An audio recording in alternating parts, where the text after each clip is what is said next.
I'm Nu-Trix, and today we're looking into a plugin from Sketch Audio. It's called Dr. Vibe.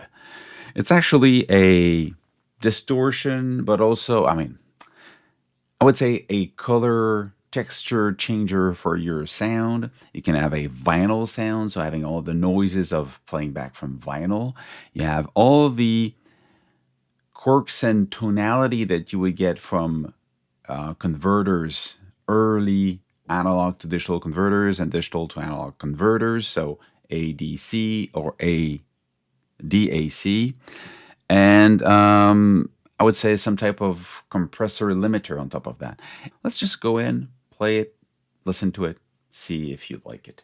So Dr. Vibe is this little window here. You have these three sections. One goes into the other, so it's in series. First, you start with a vinyl simulator, then you go to the analog to digital converter, digital to analog converter, so ADC and DAC.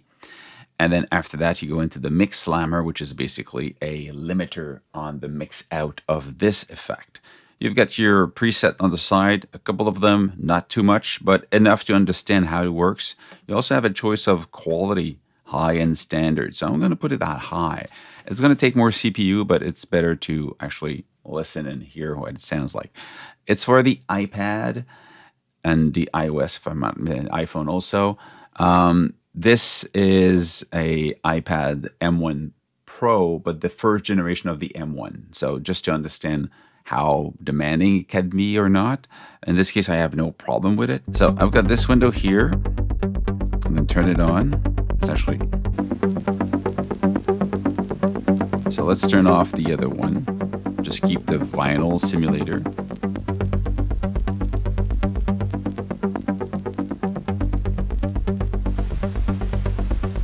So that's the noise.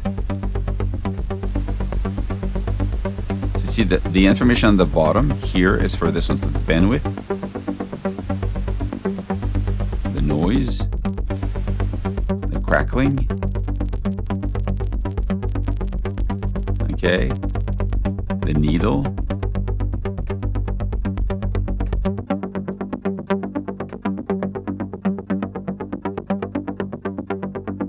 pitch duration,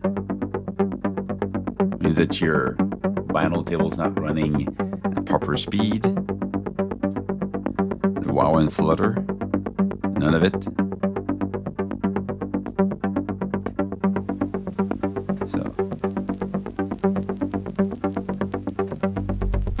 Bandwidth, you're basically reducing the bandwidth. You got more bass here than here. Okay. The converters, you can drive them. And it gives a really nice saturation. You can type in the information you want, exactly a number. That's the drive. Okay. Then get the sample rate. The bit depth, are you 8-bit, 12, 16, 20? So the standard of what you found in old school digital devices. And then the bit depth. Turn it on, so it's going to distort.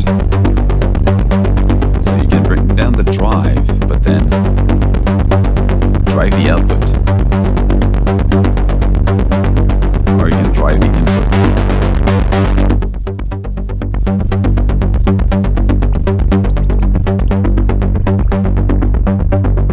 Still, the sample rate doesn't go too low, and you hear the change, which is cool. And the change that you hear here, it's not too obvious. Maybe it's also the sound I'm using. Then you go into smooth, you get steep and bright, because as you change the sample rate here, you're removing a filter cutoff, which is normal for digital devices, because it's cutting all the other frequencies to get rid of all the aliasing you could add of flipping the frequency that would over what you cannot record. I can do a video just about this notion at one point, if you're looking for that, but understand that on any digital devices that is made for this, when you record at a sample rate, it's always twice the highest frequency you want to sample, but then there's also a filter that cuts frequency over that, because if it doesn't, the system will record them but won't know where to place them, so it's going to flip them up and they're going to appear inside the frequencies, the audible frequencies. So it's going to create that weird internal sound that are not supposed to be there, but it can be something you're looking for. I find it really interesting to do this on distortion guitars. I used to do that with the Mirage from Ensoniq, where you had a separate control over the input filter before the sampling option, and you could bring down the sampling rate and bring up the filter and create all these artifacts in the sound, the aliasing of the sound. And it was like a distortion. It was kind of weird and fun. But in this case, you basically have how the filter will cut, and you have anti-imaging. So example, I think this is part of what I'm talking about. So let's try this again. I'm just going to go back here. I'm just going to play this one.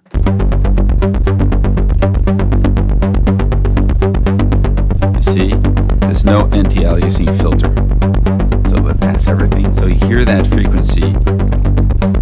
These are higher than the highest possible recorded frequency. They're flipped in, so they appear inside. Go to the maximum, there's no problem.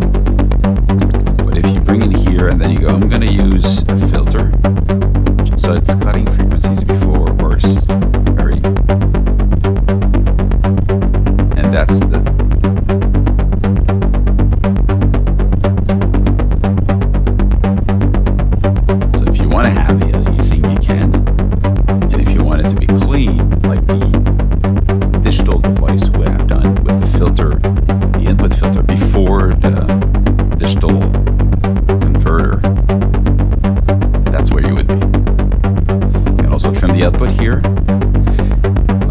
Got the mix slammer. So basically you're bringing the signal, you compress something, you have an attack, how you want this to work.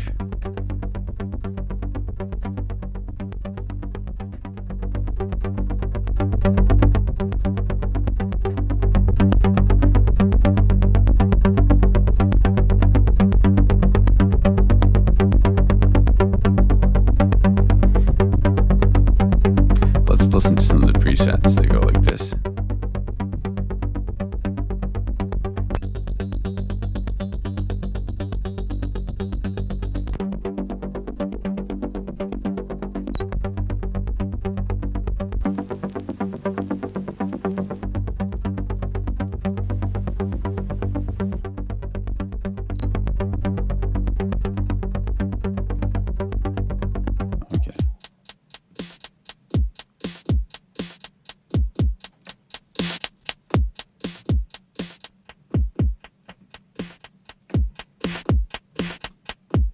You hear it clearly here. And final.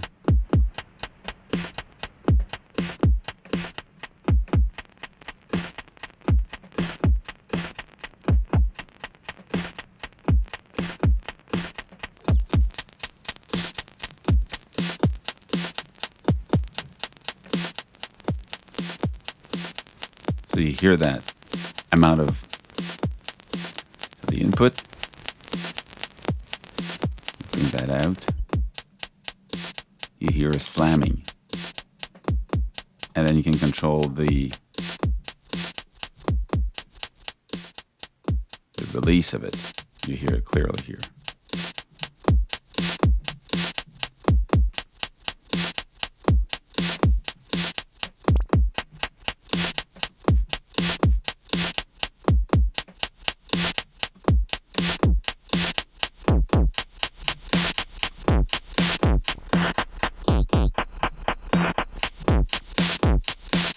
Okay, so Bitomatic,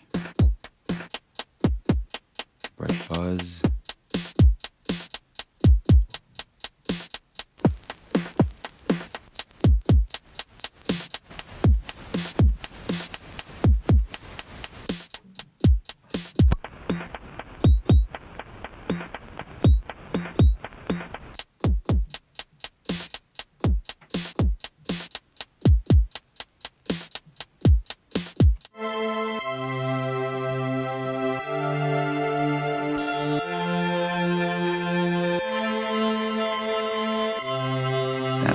amazing that you can get with sampling that goes over the frequency, well, frequency that goes over the sampling frequency you can have. It just flips them over.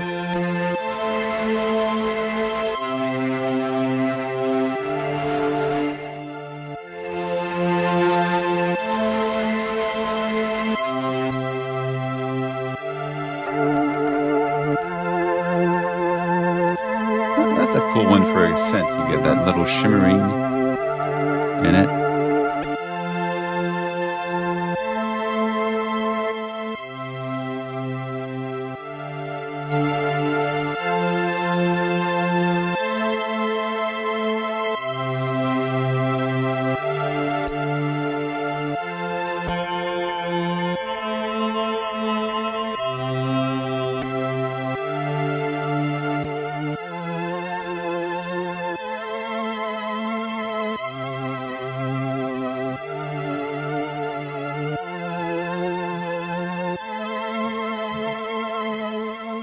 So that's it. That's the Dr. Vibe from Sketch Audio.